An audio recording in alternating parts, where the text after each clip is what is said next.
রামনবমী উদযাপন সমিতির উদ্যোগে মালদা শহরে অনুষ্ঠিত হল রামনবমীর বর্ণাঢ্য ধর্মীয় শোভাযাত্রা। শোভাযাত্রায় অংশ নেন অসংখ্য রামভক্ত। শ্রীরাম নবমী উদযাপন সমিতির উদ্যোগে এই শোভাযাত্রা শুরু হয় মালদা শহরের রামকৃষ্ণপল্লীর ময়দান থেকে।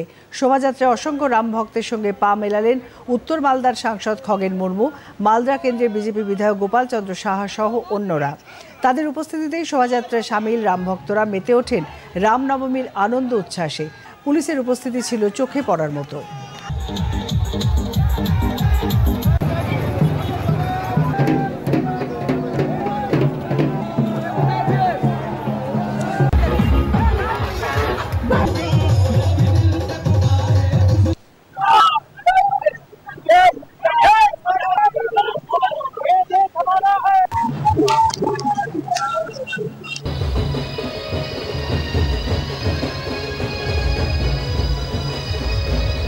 বাংলার ঐতিহ্য, এটা দেশের প্রধানমন্ত্রী নরেন্দ্র মোদীজির সংকল্প আজকে বাস্তবে রূপায়িত হচ্ছে। সবকা সাথ, সবকা বিকাশ, সবকা বিশ্বাস, সবকা প্রয়াস।